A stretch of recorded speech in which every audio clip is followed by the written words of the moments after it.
Di ruang publik hari ini, ada satu fenomena yang terus berulang. Sebagian orang merasa bebas mengkritik keyakinan orang lain, tetapi tiba-tiba berubah sensitif ketika kritik itu kembali diarahkan kepada mereka. Seolah-olah kritik itu sah hanya jika satu arah, tapi menjadi masalah ketika berubah menjadi dialog dua arah. Pertanyaannya sederhana, apakah kita benar-benar sedang mencari kebenaran atau hanya ingin menang sendiri? Disinilah diskusi ini menjadi menarik, karena yang diuji bukan hanya argumen, tapi juga konsistensi, kejujuran, dan keberanian untuk menerima standar yang sama. Saya mau tanya sama kamu, Oke, silakan. kenapa kamu selalunya mengungkit-ungkit tentang Islam? Oke, boleh saya jawab, Bang? Ya oke. Baik. Kenapa saya mengungkit-ungkit atau membahas tentang agama Islam? Karena banyak orang-orang Islam yang mengungkit-ungkit membahas-bahas agama Kristen. Oke. Apakah tidak boleh saya menanggapi mereka?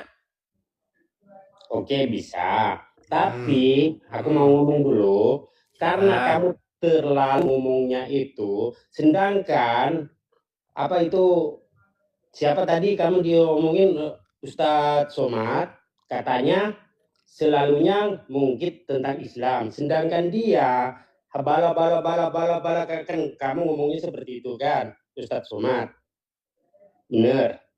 Bala-bala maksudnya gimana sih? Iya, kamu kan tadi bilangnya Ustadz Somad gimana? Ketika itu saya harus dengarkan, saya harus ngomong sama mereka ini harus pelan-pelan. Ya.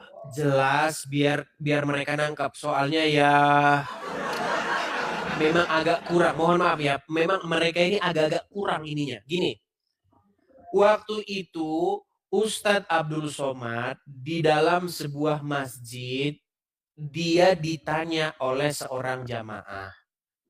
Jamaahnya bilang begini, Ustadz, kenapa ya kalau saya lihat salib, kok saya itu bagaimana begitu. Nah terus Abdul Somad bilang, jin kafir.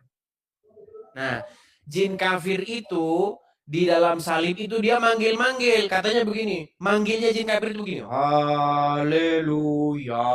Nah, benar, oke. Begitu. Dia Ustadz Somad ngomongnya itu satu kali aja kan, bukan kayak kamu bibirnya itu tiap malam diomongin dengan tiap pagi. Iya, tetapi ada video-video lain juga, bukan cuma itu. Iya enggak, maksudnya itu kalau orang ngomong satu kali itu jangan selalunya diungkit tiap hari dengan tiap malam.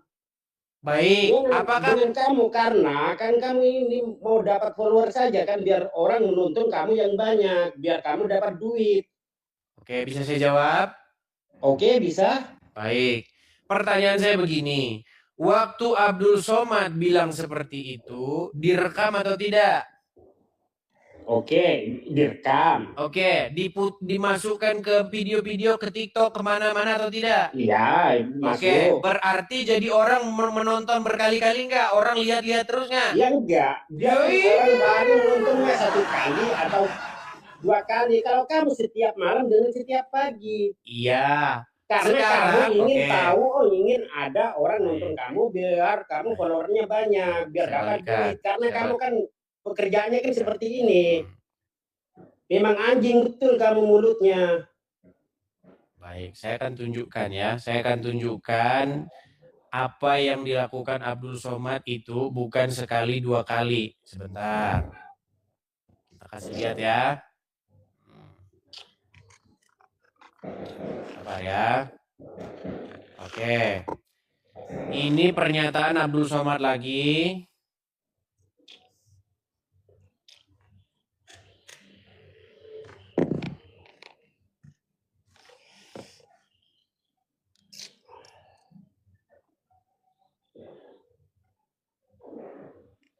Oke.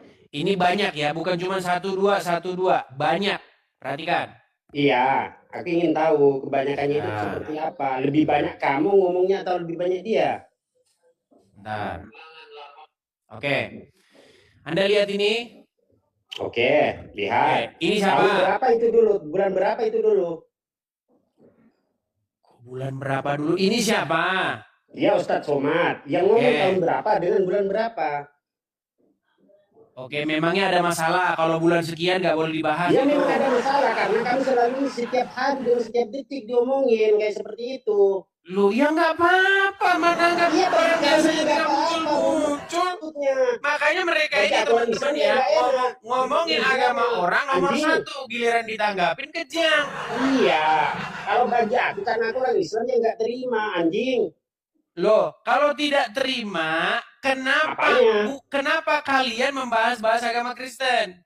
Iya, karena dia membahasnya satu kali bukan setiap hari kayak Oh, kamu. jadi kalau satu kali boleh? Iya bisa. Karena Oh, kan satu kali boleh. Satu kali boleh, kalau 2 kali nggak boleh gitu. Anjing betul kamu. Memang jahanam jadi manusia. Marah-marah, Marah-marah katanya kamu ini kalau diomongin. Karena kalau kamu mau dapat follower biar dapat penonton banyak. Intinya kayak gini. Intinya sekarang kamu hanya mempermasalahkan kalau Abdul Somad sekali saja, kalau saya berkali-kali bukan saja itu ya. Berapa kalinya kamu ini setiap detik karena setiap hari kamu ngomongkan seperti itu. Bedanya kalau berkali-kali sama 2 kali 3 kali apa? Iya kan mesti beda, goblok. Oke, saya tunjukkan lagi. Bukan cuma sekali, masih bikin video lagi Abdul Somad. Bentar. Nah, gini. Yang nggak ada otak. Kita lihat ya, Abdul Somad, kemudian Donditan. Bentar. Oke, kelihatan di sini. Abdul Somad bikin video sama Donditan. Iya. Apa yang dibahas? Iya, tahun berapa dulu itu? Barusan tahun 2025, 2026. 25, 26, bulan berapa? Kalau kamu ngomongin setiap hari dengan setiap malam. Nggak apa-apa namanya menanggapi ya. Donditan juga bikin tiap hari kok. Jangan berlebihan, goblok.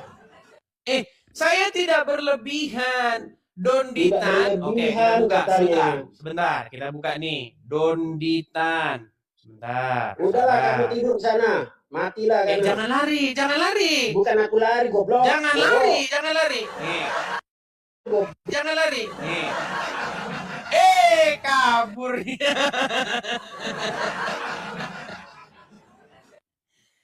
Lihatlah teman-teman kan. Mereka ini teman-teman maunya bahas agama orang. Giliran ditanggapi nangis, suruh. Ini channel ini belum ada. Saya belum ngomong, ini channel ini sudah ada. Gitu loh. Tahu nggak yang dibahas apa? Yang dibahas Kristen terus. Yesus, Paulus. Itu terus ini channelnya ini lihat nih. Ex-pendeta, ya kan? Mau ikut Yesus jadi muslim dong. Nih ini loh. Lihat ini channelnya. Kok kamu bilang, kok kamu tiap hari edit? Kamu ingin mendapatkan followers pengikut? Memangnya Donditan tidak melakukan hal yang sama. Donditan tidak pengen supaya semua orang dengar. Pengen. Nah, saya mengcounter mereka. Gitu loh. Kenapa kalian ini standar ganda maunya Donditan saja yang punya followers?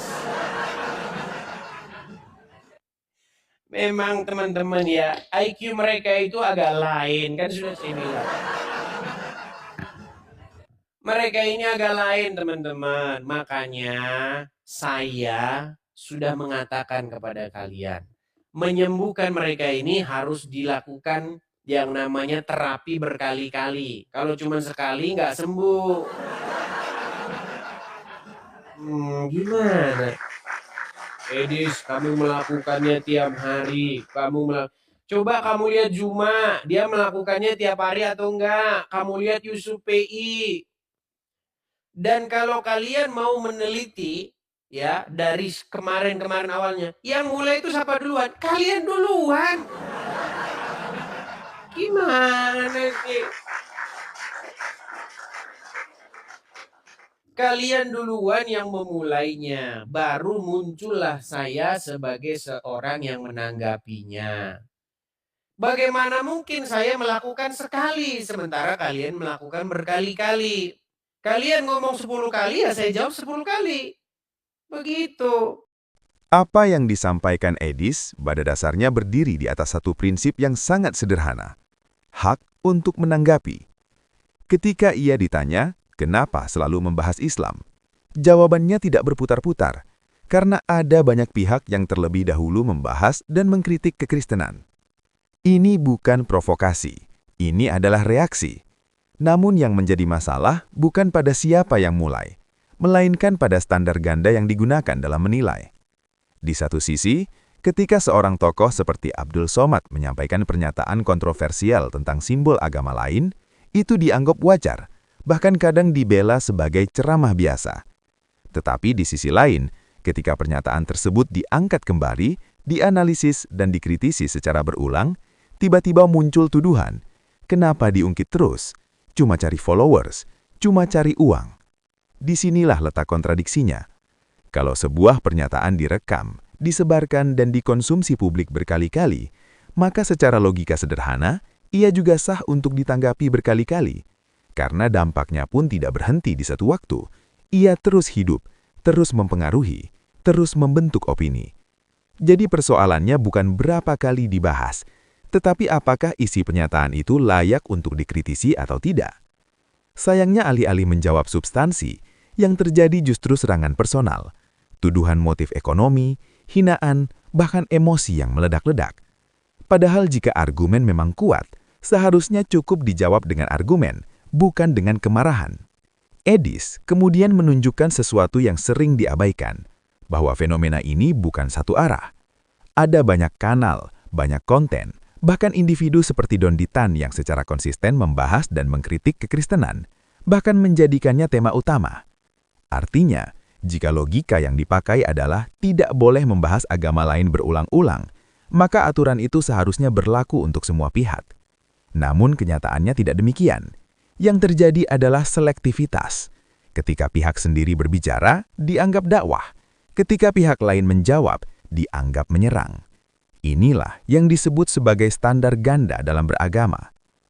Lebih jauh lagi, Edis menyoroti akar masalahnya. Banyak orang sebenarnya tidak sedang mencari kebenaran, tetapi hanya mempertahankan posisi.